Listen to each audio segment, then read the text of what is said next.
बिस्मिल्लाहिर्रहमानिर्रहीम। आज के लेक्चर में हम देखेंगे कि एमएस प्रोजेक्ट के अंदर आप किस तरह से ऑटो स्केड्यूल करते हैं अपने टास्क को। तो सबसे पहले हम यहाँ पे देखेंगे कि हम अपने एक सिंगल टास्क को अगर हमने मैनुअल से ऑटो स्केड्यूल करना है तो हम वो कैसे करेंगे। हम टास्क नाम के साथ लेफ्ट साइड पे जाएंगे और टास्क मोड में अगर आप यहाँ पे देखें, स्क्रॉल डाउन करें तो आपके पास दो ऑप्शन आ रहे होते हैं, मैनुअली स्केड्यूल और ऑटो स्केड्यूल।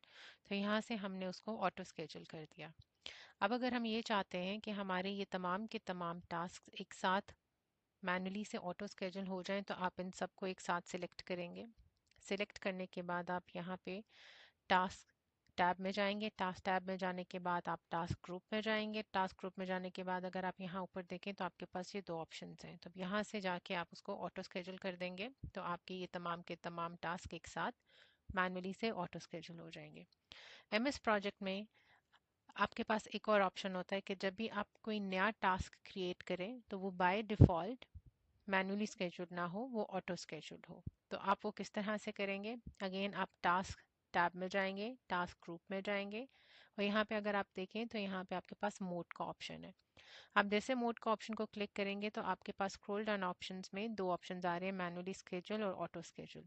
अब चूंकि हम ये चाहते हैं कि हम जब भी कोई नया टास्क क्रिएट करें तो बाय डिफ़ॉल्ट ऑटो स्केड्यूल हो, तो हम यहाँ से उसको ऑटो स्केड्यूल सिलेक्ट कर देंगे। तो अब आप यहाँ पे देखिएगा कि हम जब भी कोई नया टास्क एंटर करेंगे तो वो ऑटो स्केड्यूल्ड होगा। इसी फंक्शन को परफॉर्म करने के लिए हमारे पास एक और ऑप्शन हमें एमएस प्रोजेक्ट देता है। अगर आप यहाँ पे स्टेटस बार में देखें तो स्टेटस बार में new task created auto schedule अभी है। वाई? बिकॉज हमने यहाँ पे मोड में जाके उसको यहाँ से सिलेक्ट कर लिया।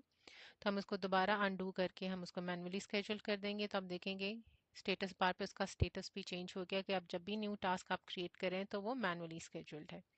तो आप यहाँ से भी फंक्शन को परफॉर्म कर सकते हैं। यहाँ से आप उसको सिलेक्ट कर देंगे ऑटो स्केड्यूल, तो जो भी नया टास्क आप सिलेक्ट करेंगे वो ऑटो स्केड्यूल होगा। एमएस प्रोजेक्ट का एक तीसरा ऑप्शन है इसी फंक्शन को परफॉर्म करने के लिए कि आप बैक स्टेज व्यू में जाएंगे। बैक स्टेज व्यू में जाने के बाद आप ऑप्शन में जाएंगे।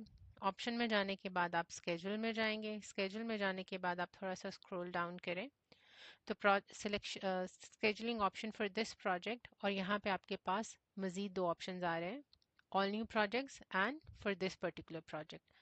अब चूंकि हमें इस प्रोजेक्ट के लिए चाहिए तो हम यहाँ पे उसको देखें न्यू टास्क क्रिएटेड और यहाँ से उसको स्क्रॉल डाउन ऑप्शन से ऑटो स्केड्यूल सिलेक्ट करेंगे। ओके। तब आपका जब भी नया कोई टास्क एंटर करेंगे आप, वो बाय डिफ़ॉल्ट ऑटो स्केड्यूल होगा। इसी तरह से आप अगर ये चाहते हैं कि आप जब भी क्या कोई नया प्लान क्रिएट करें तो एमएस प्रोजेक्ट आपको ये भी ऑप्शन देता है कि बाय डिफ़ॉल्ट आपके जो भी टास्क न्यू टास्क आप एंटर करें वो मैनुअली स्केड्यूल ना हो, वो ऑटो स्केड्यूल हो। वो किस तरह से आप करेंगे? अगेन आप ऑप्शंस में जाएंगे। ऑप्शंस में जाने के बाद आप स्केड्यूल में जाएंगे। स्केड्यूल में जाने के बाद अगेन आप इसको स्क्रॉल डाउन करेंगे। दोबारा अगर आप यहाँ देखें scheduling option for this project, आप इसको सिलेक्ट करेंगे तो आपके पास ये दो ऑप्शंस ड्रॉप डाउन मेन्यू में आ रहे हैं। तो आप ऑल न्यू प्रोजेक्ट को सिलेक्ट करेंगे तो अब आप ये देखिए यहाँ पे इसका ऑप्शन भी बाय डिफ़ॉल्ट चेंज हो गया कि जब भी आप न्यू टास्क क्रिएट करेंगे वो मैनुअली स्केड्यूल्ड है। ये बाय डिफ़ॉल्ट एमएस प्रोजेक्ट का फंक्शन है। लेकिन अब आप ये चाहते हैं कि आप जब भी कोई नया प्लान क्रिएट करें वो ऑटो स्केड्यूल हो, और आप यहाँ से उसको सिलेक्ट कर लेंगे और ओके कर देंगे। तो जब भी आप कोई नया टास्क एंटर करेंगे तो बाय डिफ़ॉल्ट वो ऑटो स्केड्यूल होगा। तो ये था एमएस प्रोजेक्ट का ऑटो स्केड्यूल और मैनुअली स्केड्यूल टास्क आप किस तरह से करते हैं। इंशाल्लाह अगले लेक्चर में हम दोबारा मिलेंगे। Thank you. अल्लाह हाफिज़।